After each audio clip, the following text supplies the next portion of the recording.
my name's Angel Goodman. I am a sophomore and a sociology major. So I was asked to speak in chapel today and share some of my story with you. So even though I'm really excited to do that, at the same time it's pretty nerve-wracking to get up and talk about who you are and what makes you who you are. Whenever anyone gets up and speak, we usually kind of define their story and take a guess at what they're probably like, at least to some extent. But I actually think this act of assuming can be pretty dangerous because oftentimes we'd be really surprised at what we'd find underneath. Truth is, even though I have blonde hair and blue eyes, when I was little, I would pray and be like, oh, God, please, can you please just give me brown hair and brown eyes? I really just want to fit in with the kids I play with, and I really just want to belong. Truth is, even though I speak English with an American accent, I also speak Spanish with a very distinct Madrid accent, which is Spain's capital. Truth is, even though I hold an American passport, I also hold a Spanish passport, as well as Spanish citizenship. Truth is, even though I'm from a Spanish-speaking country, I only learned what an enchilada was here in the States because we don't eat Mexican food in Spain. Truth is, even though if I want to go home, I have to fly about 6,000 miles and spend around $1,000 on a plane ticket to Western Europe, which is where Spain is located. Truth is, even though I'm attending Biola and have been for the past year, I was born and raised in Spain, the country I call home. Although I really don't know how to throw a football to save my life, I do love sports. And to me, a typical hangout looks like this. Eating tapas at bars in Spain with friends, watching Real Madrid demolish Barcelona.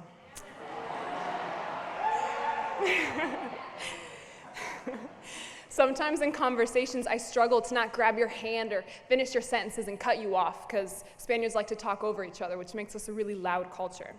When I meet you, I'll shake your hand, but in reality, most of the interactions throughout my life, I've kissed the other person on both cheeks, even though I'd never even seen them before. You see, Spaniards are warm. They like to hug and kiss and touch and be close together. There's less of a sense of personal space.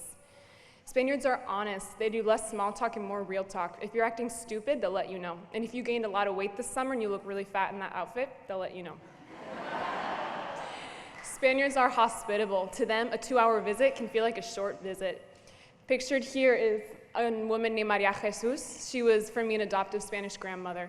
I've eaten more meals at her house than I can even remember, and before I would leave, she would go through practically every food item she had in her house and offer it to me before she'd let me go home. Yeah. See, Spaniards are fun. They like loud music, they like to dance, and they love being together.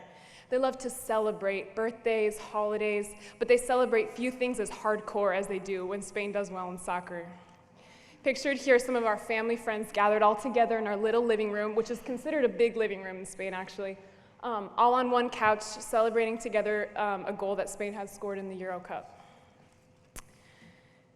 See, because of growing up in Spain, it's pushed me away from a mine mentality and pushed me more towards an ours mentality.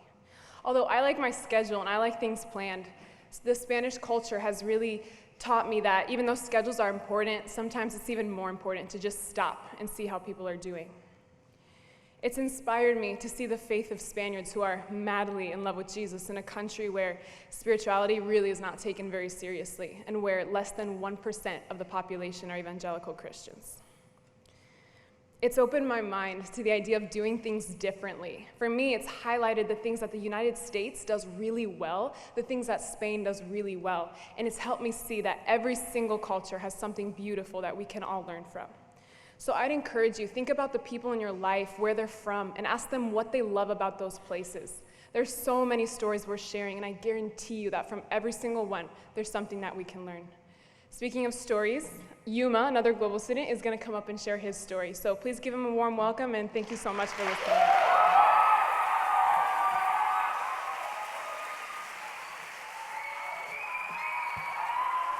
Good morning, Paola. My name is Yuma. I am from Japan, communication major, junior. First of all, I was quite sure that I wouldn't become involved in any religion, not to mention Christianity. It's rare for people to have faith in Japan or share it with others in public. Also, in Japanese culture, we care about harmony so much that a person who is different from others will be alienated. So I never thought about becoming Christian, which was uncommon to others. Then what was common to others? Well, next slides, please. This is my hometown. The Japanese are hardworking, have a lot of talents, and are economically wealthy. We have so many world-leading fields such as technology, art, fashion, and so on, which I'm proud of. We are performance-oriented, live efficiently. So as a result, we produce so many great things every day. So I love Japan because of those characteristics. But while people are working so hard, some of them are exhausted and working in darkness. I was also caught up with that mindset. My dream was just about getting a high degree, social status, and so on by working hard. Before I knew it, I put all my effort into chasing after those things. That was hurtful to me. I noticed that I was in darkness. In the midst of it, I came to my turning point of my life. One day, one of my Japanese classmates invited me to a Christmas party, which seemed interesting to me. So when I went there, that was at the church. So as I already knew I wouldn't become Christian, so I got really, really upset. But once I got to know church people there, they were so great to me. They were cheerful, joyful, heartwarming, as if they were opposite to what I was feeling. Since then, I went to church every week to see how they could live that way. As I got to know Jesus, I came to realize how wrong my life was to God. So I decided to become Christian. Even though I had so many sins that I couldn't change by myself, those things were here by His grace.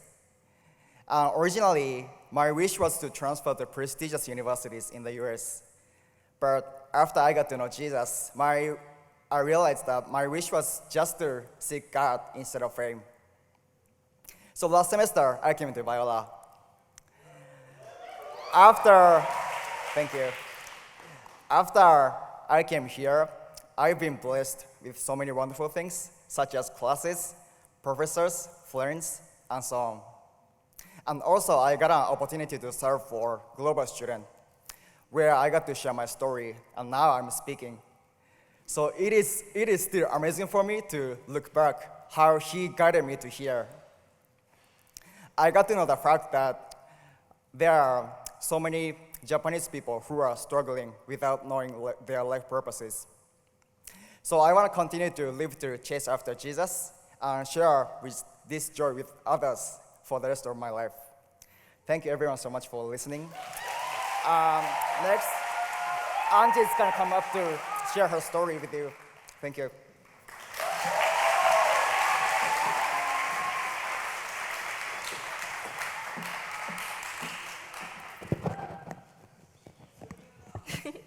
Hello, my name is Angie Lee. I'm a sophomore. And currently my major is undecided. It is easy to write a story for someone based off of their appearance, but I believe that everyone has so many more layers under the surface. And if we really take the time to sit there and peel away layer after layer, we would be shocked to discover that we were so wrong. Just like you can't judge a book by its cover, you can't write someone's story for them. I'm here today to tell you my story. If you've met me at all, you would know that I'm an extrovert. I find joy in meeting new people and developing relationships with them. Learning about someone and what has helped shape them into the person that they are today is fascinating and rewarding for me. If you know me, you would know how much I value relationships. I believe that it is by God's grace that I turned into the bright person that I am today. I was born and raised in Southern California, but as you can see, I am ethnically Korean. As I grew up in America, I went to American elementary schools. That's right, plural. I attended a total of 4 different elementary schools.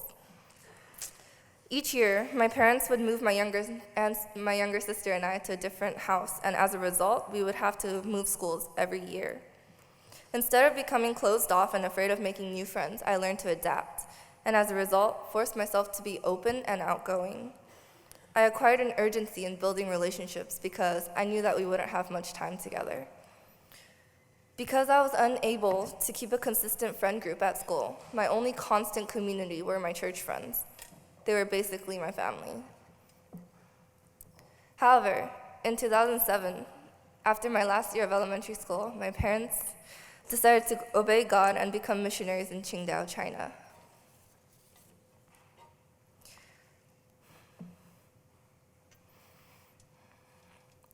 When they told me that we were moving out of the country, I was furious. How could they take me away from my only community? Sorry. But no matter how much I didn't want to go, I knew I couldn't live separately from my family, so I said goodbye to my friends and I moved to China.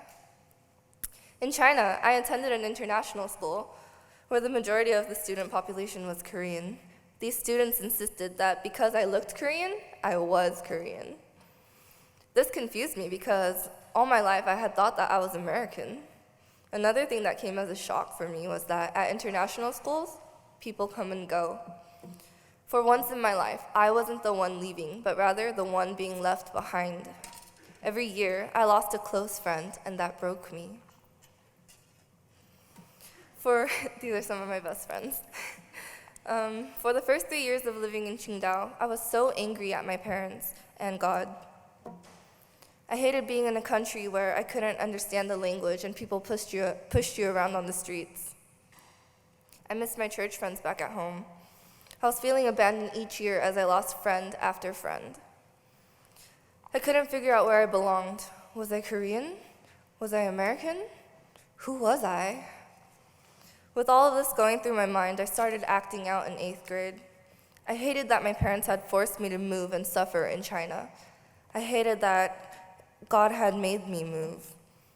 I went through depression because I didn't know how to cope or process it all. Moving had had such a big impact on my life, and I sought comfort in the wrong places. The missionary's daughter messed up. I shamed my family and made it hard for them to do God's work in the place that they were called. I suffered eating disorders and I was involved in self-harm. I shut out my family and the friends that cared so much about me. My life was surrounded by so much darkness. Thankfully, God is good and He cares about His children. After refusing to see Him or talk to Him for a year, He began to soften my heart. He surrounded me with loving adults and friends. Day after day, He showed me how precious and loved I was. He opened my eyes to the hurt that I was causing those who loved me. He called me daughter and offered me His hand, and I tried to fight it. But we all know that God works to give us what's best. As soon as I grabbed a hold, He led me back into the light. Throughout my high school years, I became notably brighter. I got involved at school and at church. I started pursuing those deeper relationships again. But most importantly, I learned that my identity wasn't in a country, but rather it was in Christ. I could stand firm in the knowledge that I am a child of God, and that realization alone was life-altering. God opened my eyes to see how truly blessed I was to have had the opportunity to live abroad. I also was able to see my parents in a new light. Who is brave enough or obedient enough to leave everything that is comfortable behind and take 2 daughters to a foreign, not yet fully developed country? I look up to my parents now with so much respect and admiration. I can only pray to be half as obedient as they were. After living in China for 7 years, I have much of the culture ingrained in me. I still have to stop myself from crossing the street whenever and wherever I want. I crave Chinese food every week. I miss the public transportation and the walking culture. It was so weird for me to be back here and realize that I'm not actually as American as I thought I was. I was excited to be amongst fellow Korean Americans again, but realized that I actually don't really fit in there.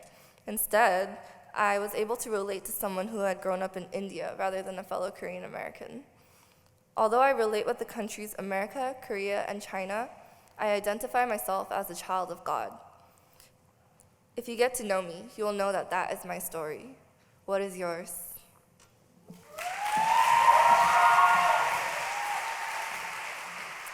Can we give a round of applause for all our speakers again?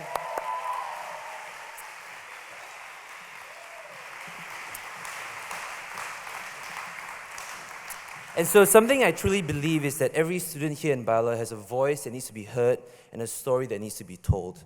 And so everyone's story is a work of God's faithfulness and God's restoration and redemption. And so I want to share with you my story, and this story is about the power of questions. The power of questions is something that has shaped my life, so let me share this with you. And so I'm not sure how many of you are familiar with spiritual direction. Spiritual direction is a time where I meet with someone once a month throughout the semester, and they journey with me throughout the semester, discerning the work of the Holy Spirit in my life. And so let me paint the picture for you right now. I'm sitting directly across my spiritual director in a little cozy room, but my heart is heavy. You know, a close friend of mine had hurt me, and I did not know how to deal with it. And so I poured it out to my spiritual director and let him know all this confusion. And he asked me a question, the question that sparked something in me. He asked me this question: how do you feel when your friend hurt you? How do you feel when your friend hurt you? And I was dumbfounded when I heard that question. I'd never known how I really felt. All I knew was me stomping my feet and being angry and confused.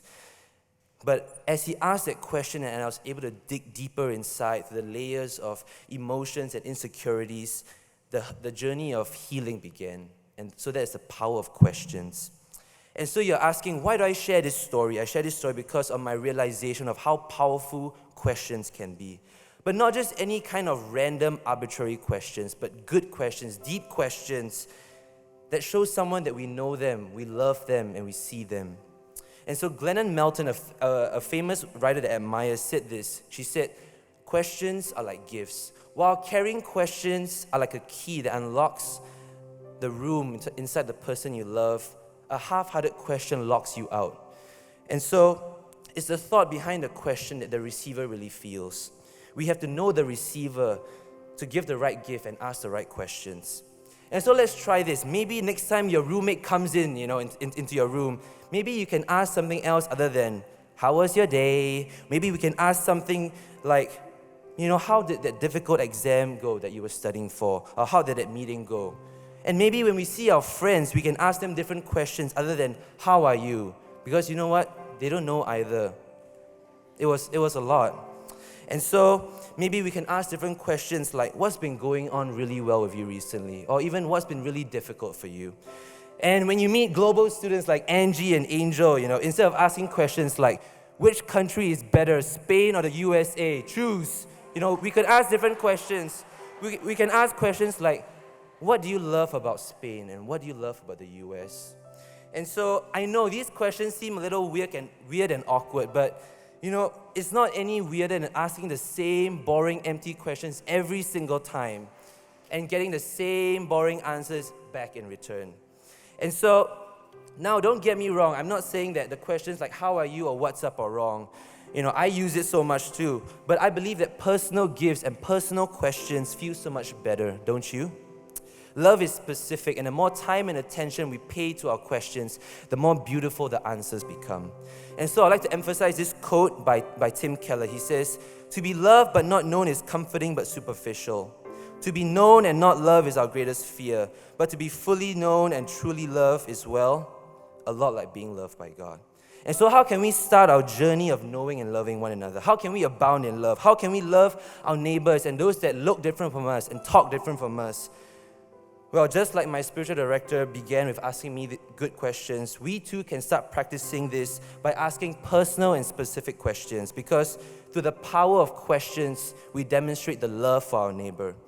And so as we sing this next song, I believe, it is truly a wonderful opportunity that though we come from 100 different countries, backgrounds, we believe in the same one God who saved us, who restored us, who redeemed us, and who is revealing himself a little in every culture. So let's stand as we continue to worship. We hope you enjoyed this message. Biola University offers a variety of biblically centered degree programs, ranging from business to ministry to the arts and sciences. Learn more at biola.edu.